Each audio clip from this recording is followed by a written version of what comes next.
کتاب کا نام ہے نظر نہ آنے والا آدمی.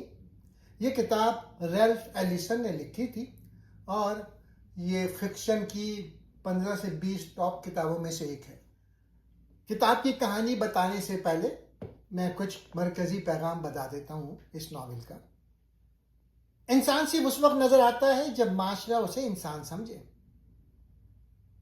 ناول کا ہیرو کہتا ہے کہ وہ انویزیبل ہے، یعنی لوگ اس کے وجود کو دیکھتے تو ہیں مگر اصل میں اسے ایک انسان کی طرح نہیں پہچانتے. اس کا مطلب یہ ہے کہ نسلی تعصب اور معاشرتی ناانصافی انسان کی شناخت کو چھین لیتی ہے. معاشرہ جلدی لیبل لگاتا ہے، اصل انسان کو نہیں دیکھتا. ہر گروہ، چاہے وہ کالج ہو، سیاسی تنظیم ہو یا سوسائٹی، ہیرو کو صرف اپنے فائدے کے لیے استعمال کرتی ہیں. کسی کو اس کی سچائی، احساسات یا شخصیت سے کوئی دلچسپی نہیں. شناخت یعنی آئیڈینٹی انسان کی سب سے بڑی ضرورت ہے.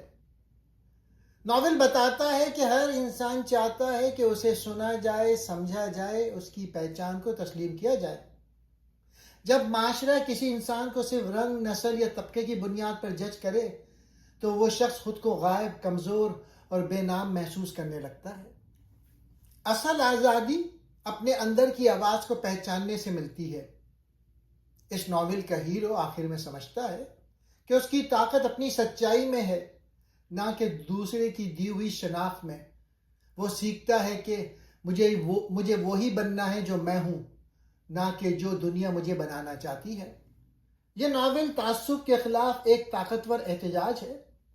مصنف دکھاتا ہے کہ نسل پرستی صرف جسمانی ظلم نہیں کرتی بلکہ روح اور ذہن کو بھی زخمی کرتی ہے. یہ ناول ہمیں سکھاتا ہے کہ ہر انسان کو عزت دو، کسی کو نظر انداز نہ کرو، اس کی اصل پہچان کو پہچانو. نامعلوم ہیرو مرکزی کردار ہے اس ناول کا. یہ کہانی ایک ایسے نوجوان کی ہے جس کا نام ناول میں نہیں ہے. اسے ان دکھائی دینے والا انسان کہا جاتا ہے کیونکہ لوگ اس کی اصل شخصیت کو نہیں دیکھتے، اسے سنجیدہ نہیں لیتے، اسے صرف ایک کالا آدمی سمجھ کر استعمال کرتے ہیں. یہ کردار علامت ہے ان لوگوں کی جو معاشرے میں نظر انداز ہو جاتے ہیں. اس نوجوان کی پہلی خواہش یہ ہے کہ تعلیم اور محنت کے ذریعے اسے عزت ملے.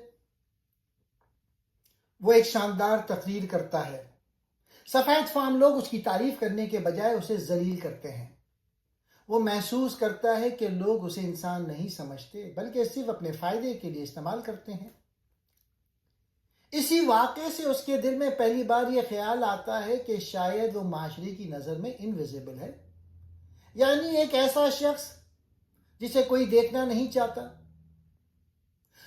وہ ایک بڑے کالج میں داخل ہوتا ہے، یہاں اسے امید ملتی ہے. وہ سمجھتا ہے کہ تعلیم اسے مقام دلائے گی اور وہ معاشرے کا محترم حصہ بن سکے گا. اسے کالج کی عملی دنیا کا سامنا کرنا پڑتا ہے. ایک اہم واقعے میں وہ کالج کے ایک بڑے آدمی کو شہر کی غربت اور حقیقت دکھا دیتا ہے جو اسے پسند نہیں آتا. نتیجے میں اسے احساس دلایا جاتا ہے کہ سچ بولنے کی یہاں جگہ نہیں. اسے اچانک کالج سے نکال دیا جاتا ہے. یہ اس کے خوابوں کا ٹوٹ جانا ہے. وہ سوچتا تھا تعلیم اسے عزت دے گی مگر نظام نے اسے دھکیل دیا. وہ سمجھتا ہے کہ کالج، سماج اور سفید فام دنیا نے اسے کبھی حقیقی انسان نہیں سمجھا، صرف ایک نمائش کا ٹکڑا سمجھا. اسے پہلی بار سمجھ آتا ہے کہ اس کی محنت سے بڑھ کر اس کی جلد کا رنگ لوگوں کی نظروں میں اہم ہے. اسی تجربے سے اس کی سوچ بدلتی ہے اور وہ اپنی شناخت اور مقام تلاش کرنے کی ایک لمبی جدوجہد پر نکلتا ہے. کالج سے نکالے جانے کے بعد وہ نوجوان نیو یارک شہر آتا ہے. وہ امید رکھتا ہے کہ یہاں اسے موقع ملے گا اور وہ اپنی زندگی دوبارہ بنا سکے گا. وہ شہر کی سخت حقیقت دیکھنا شروع کرتا ہے. نوکریاں ملنا آسان نہیں، لوگ خود غرض ہیں اور رنگ کی وجہ سے اسے کمتر سمجھا جاتا تھا. وہ مختلف جگہوں پر کام ڈھونڈتا ہے.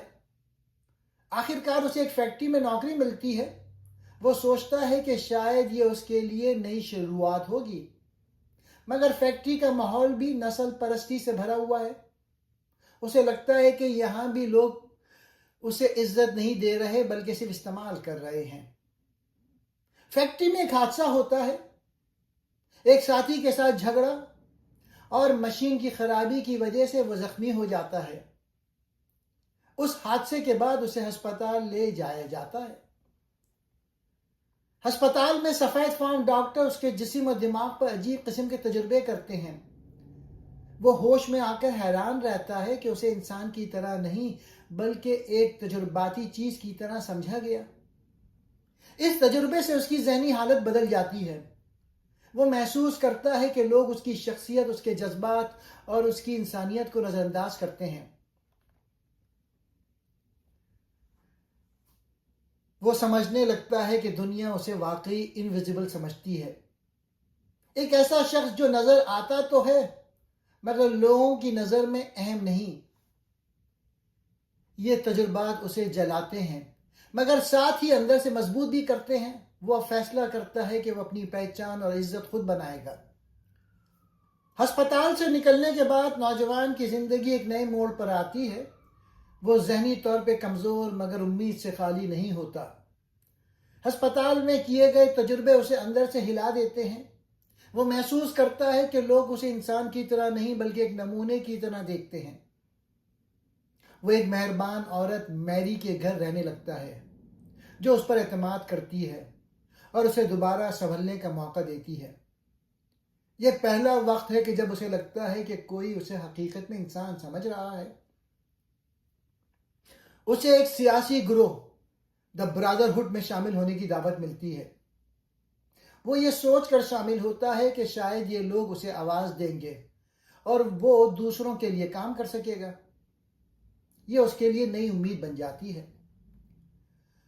اسے تربیت دی جاتی ہے، تقریر لکھنے اور لوگوں سے بات کرنے کے طریقے سکھائے جاتے ہیں۔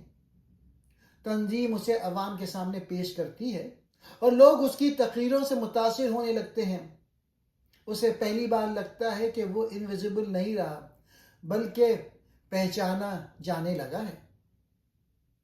وہ ایک پرانی سیاہ فام بستی کے مسائل دیکھتا ہے، غریبی، ناانصافی، نسل پرستی۔ اسے احساس ہوتا ہے کہ حقیقی تبدیلی صرف تقریروں سے نہیں آئے گی بلکہ لوگوں کی زندگیوں میں حقیقی مسائل حل کرنا ہوں گے۔